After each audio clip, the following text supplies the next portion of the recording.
Hello, and welcome to the Michael Korkin Talk Show. My name is Michael Korkin, and I'm the host and moderator. What we're going to talk about in this series of programs is our health and well-being. We're planning to cover different aspects of everyday life, which may affect our body and social behavior in a positive or negative way. The main objective of our program is the introduction of available tools that may help you treat existing medical conditions, prevent complications, and maintain good health. We structure each episode in a way so that you can get the most benefit from it. First, we give an overview of the condition. Then, we introduce available treatment options and their application, and so on, down to their side effects and interactions. We begin with a condition which many of us, if not all, experienced at least once. This condition is insomnia. To help us digest different aspects of this topic, we have our first guest in our studio today, well-known specialist, community pharmacist, and couch, Meni Baba, who made his way from Lakewood to join us today. Good morning, Meni. I'm happy to have you on our program as the first guest. My pleasure, Michael.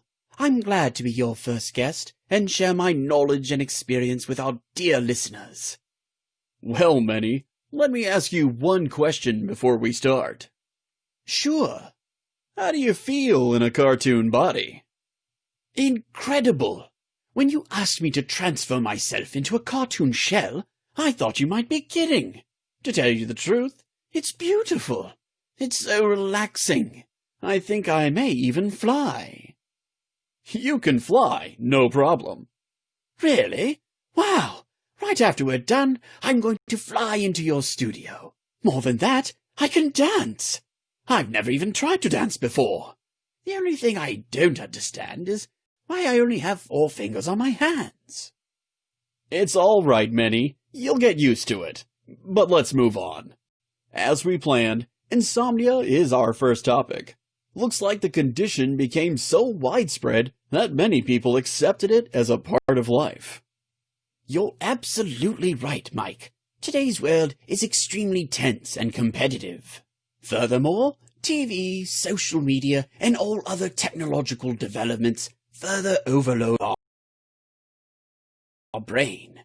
Sleep is a process of restoration of our functional abilities. Many people think of sleep as rest only, which is true to a certain extent. But what we usually dismiss is that this rest has exceptionally fine and fragile structure. Any distraction during a sleep may affect our performance during the following day.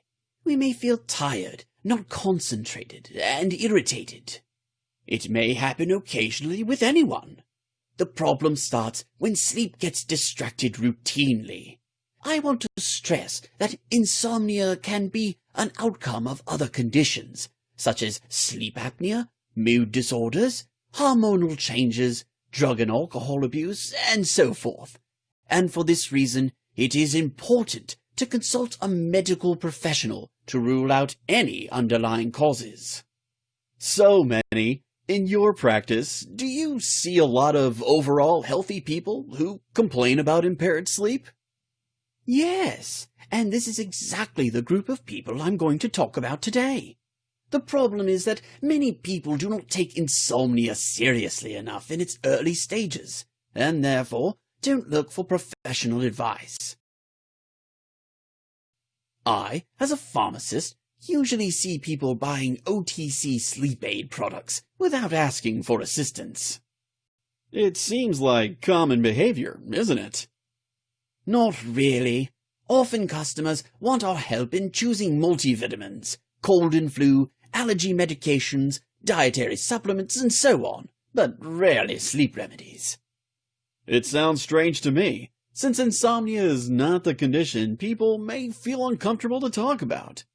Yes, exactly.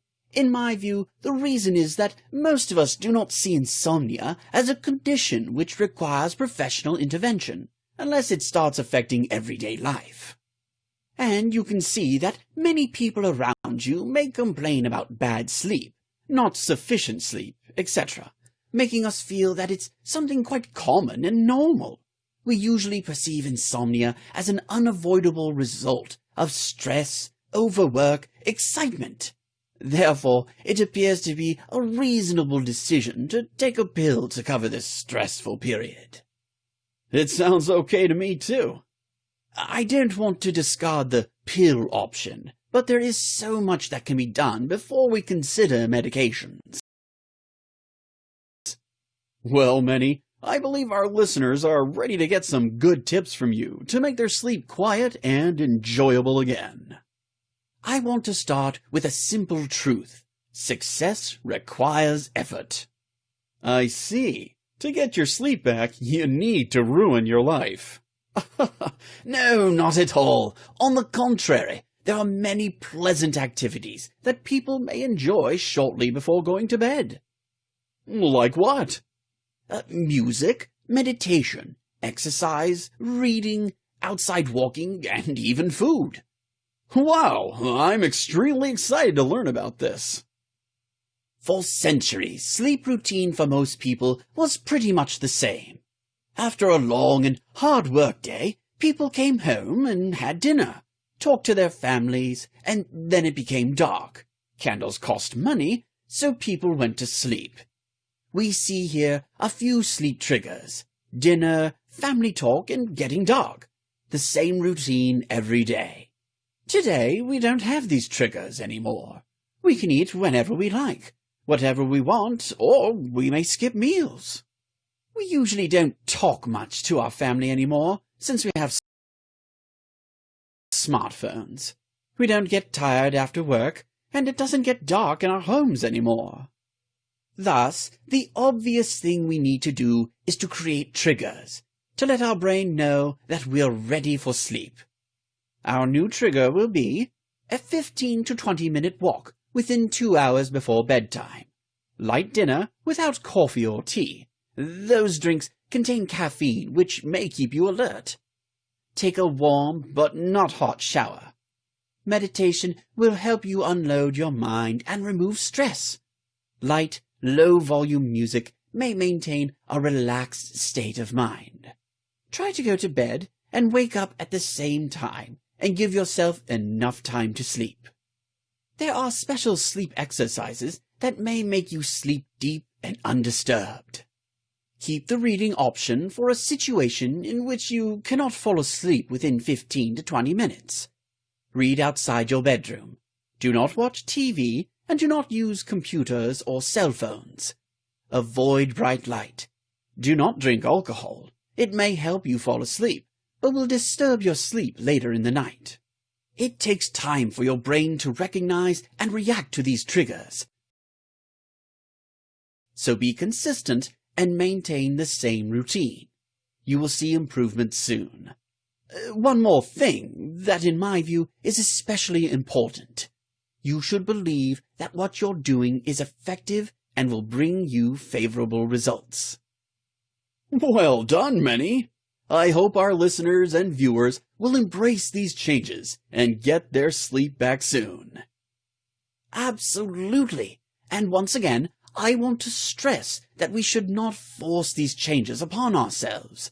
From my practice, I've learned that the best results come through slow, natural adaptation, rather than through a sweeping shift. And this strategy is applicable not only for this particular condition, but almost to all aspects of our health. Go slow, be consistent. Another important component of non-pharmacological therapy is environmental control. Prior, we were talking about preparing our body for sleep. Now, I'm going to talk about making the environment well-suited for our sleep time. So, what are the constituents of environment? There are many, but I give you just a few. Temperature in the room, light intensity, noise, fresh air supply, softness of a bed, angle of pillow, and so forth. Listeners may identify many more environmental factors that they need to control. Let's talk about temperature, Michael.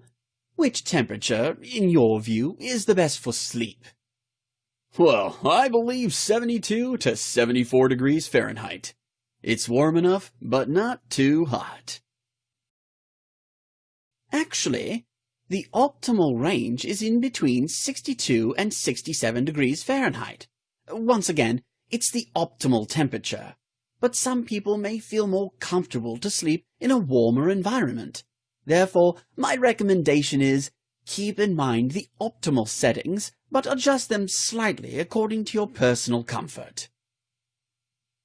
Okay, Manny, thank you for all your wonderful insights.